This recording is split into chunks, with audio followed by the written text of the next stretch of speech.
Apparently, a lot of angels or sons of God came into the daughters of man. I was thinking about reading the Bible. Wrote a song about it. Out of here, here it goes.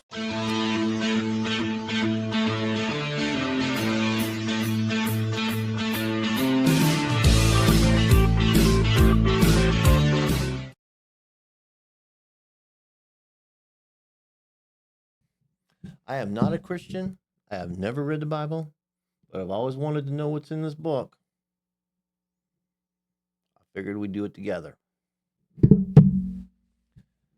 So, last chapter was chapter 5, Adam's descendants to Noah, where we basically learned that from Adam to Noah, several generations, the guys lived a long time. I'm gonna guess it was around 500, 600, 700 years after Noah, or after Adam, Noah came around, and then Noah was around for 500 years before he actually had some offspring. Sounds like. But now we're going to chapter 6, increasing corruption on the earth. When man began to multiply on the face of the land, and daughters were born to them, the sons of God saw that the daughters of man were attractive. The sons of God saw that the daughters of men were attractive, and they took as their wives any that they chose. The sons of God. Okay, are they talking about this? Are they talking about the sons, man, as being a son of God? Or are they talking about the angels thinking that the women were attractive and took them? It can't be the angels, right? The sons of God we are the son. No, we're not the son of. I don't know what we are. Jesus was the son of God. So who are the sons of God? Is that man? Is that somebody else? And if it's just man, why are they making note of this? I'm going to start this from the beginning. This is a little bit weird. When man began to multiply on the face of the land, and daughters were born to them, the sons of God saw that the daughters of man were attractive, and they took as their wives any that they chose. Then the Lord said, My spirit shall not abide in man forever, for he is flesh. His days shall be 120 years. The Nephilim, okay, the Nephilim were on the earth in those days, and also afterward, when the sons of God came to the daughters of man, when the sons of God came in to the daughters of man, and they bore children to them. That's very interesting, the wording here, because we all know what it means when somebody.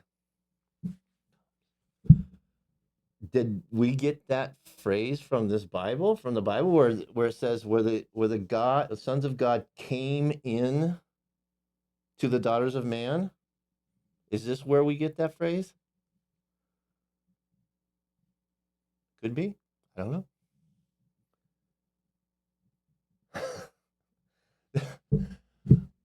I gotta say, I'm on chapter 6 of this thing. This is getting very interesting. This is very interesting.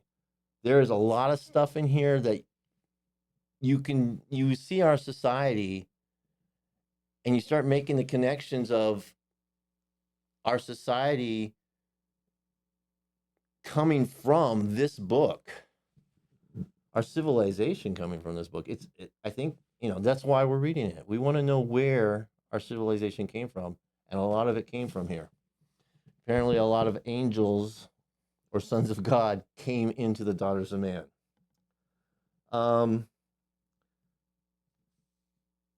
And they bore children of them. These were the mighty men who were of the old, the men of renown. And then, okay, so, and it also says here that God says, I'm not going to let man live to 900 years anymore. Man, I get, so the beginning to multiply, he doesn't want the spirit of man to live for 900 years. I'm going to limit it to 120 years. Maybe we'll get to 120 if you're really lucky. And then, so I'm going to go back to the 120 years part. For he is flesh, his days shall be 120 years. The Nephilim were on the earth in those days. I don't know what Nephilim is. Wait, oh, giants. Nephilim, giants in the notes down here. Thank you, footnotes. Were on the earth in those days, and also afterward, when the sons of God came into the daughters of man, and they bore children to them. These were the mighty men who were of the old, the men of renown. All right, so we got man, we got the daughters of man, we got the sons of God mating with the daughters of man. That is creating the mighty men. I'm going to say mighty men, and I'm this is my take of it. These were angels mating with human men, creating demigods. I'm going to say the mighty men who were of old, the men of renown. I'm going to say that those were the offspring of men and angels, according to what I'm reading here. If I'm totally off base, please let me know. But that's what it sounds like to me. And then throw in there the Nephilim, who were giants. Giants also lived there. Okay. Verse 5. The Lord saw that the wickedness of man was great in the earth, and that every intention of the thoughts of his heart was only evil continually. And the Lord regretted that he had made man on the earth, and it grieved him to his heart.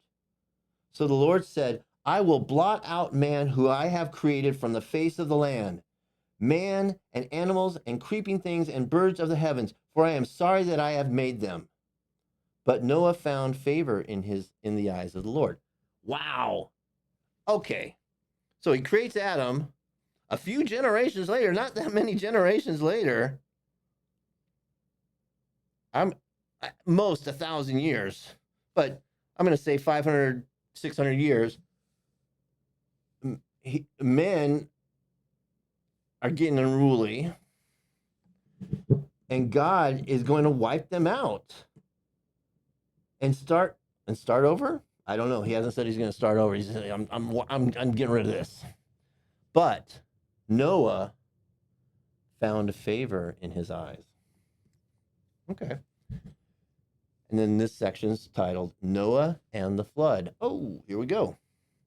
These are the generations of Noah. Noah was a righteous man, blameless in his generation.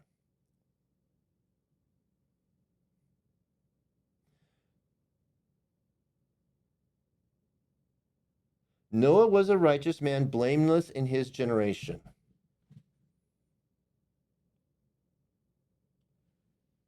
I have heard somebody talk about this. I don't remember where, but they were talking about Noah being righteous for his generation.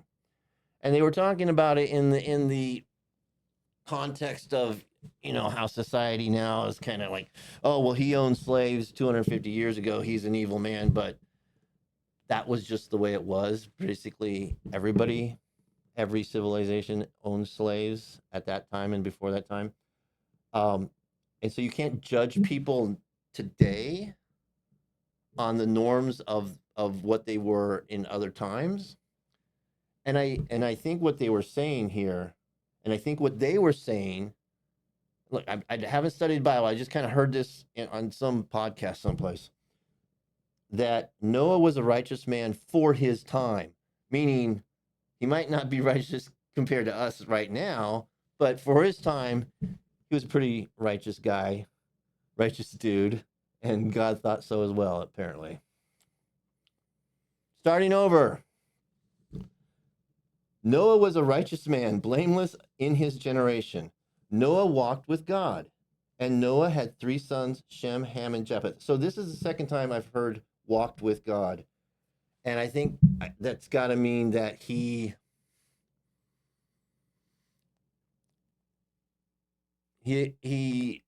what's the right word? He acknowledged his presence, and appreciated his presence. And I don't know if it necessarily means he was fearful and obeyed him, but I think the way I would look at it, if I want to walk with God, I just want to walk with him under his protection and under his guidance and care. That's how I would look at that. He had 3 sons. Oh, 3 sons, Shem, Ham, and Japheth. Last chapter, I wasn't sure if they were all sons, but here it says 3 sons. Now the earth was corrupt in God's sight, and the earth was filled with violence. And God saw the earth, and behold, it was corrupt, for all flesh had corrupted in the way of the earth. And God said to Noah, I have determined to make an end of all flesh, for the earth is filled with violence through them. Behold, I will destroy them with the earth. Destroy them along with the earth, I guess is what he's saying. Make yourself an ark of gopher wood. Make rooms in the ark and cover it inside and out with pitch. This is how you are to make it. The length of the ark, 300 cubits. Cubits. I believe this elbow to tip of your thing is a cubit. That's 1 cubit, so 300 cubits. I think that's correct. Its breadth, hard word to say, its breadth, 50 cubits, and its height, 30 cubits. Make a roof for the ark and finish it to a cubit above, and set the door of the ark in its side. Make it with lower, second, and third decks. For behold, I will bring a flood of waters upon the earth to destroy all flesh in which is the breath of life under heaven. Everything that is on the earth shall die, but I will establish my covenant with you, and you shall come into the ark, you, your sons, your wife, your sons' wives with you, and of every living thing of all flesh you shall bring 2 of every sort into the ark to keep them alive with you. They shall be male and female, of the birds according to their kinds, and of the animals according to their kinds, of every creeping thing of the ground according to its kind. 2 of every sort shall come into you to keep them alive. Also, take with you every sort of food that is eaten, and store it up. It shall serve as food for you and for them. Noah did this. He did all that God had commanded of him.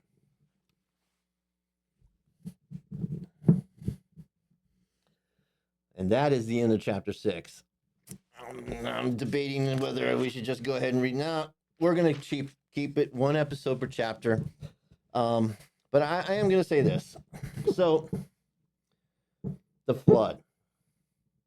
I have no doubt that there was a flood that wiped out most of civilization. I don't know, and I have no doubt that there were some survivors. And this could be a very nice way to tell that story, or it could be truly what happened. I just don't know. It's just interesting. It's just interesting to know all the myths and mythos and what is generally known, and then to read it right out of this book. It gives it a hell of a lot more meaning. Makes it a little bit more crystal clear.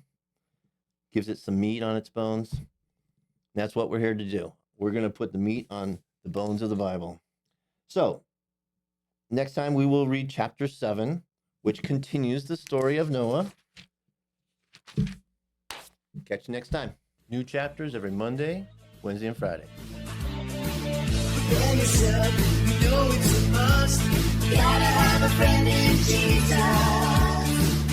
So you know that when you die, it's gonna recommend you to the Spirit. It's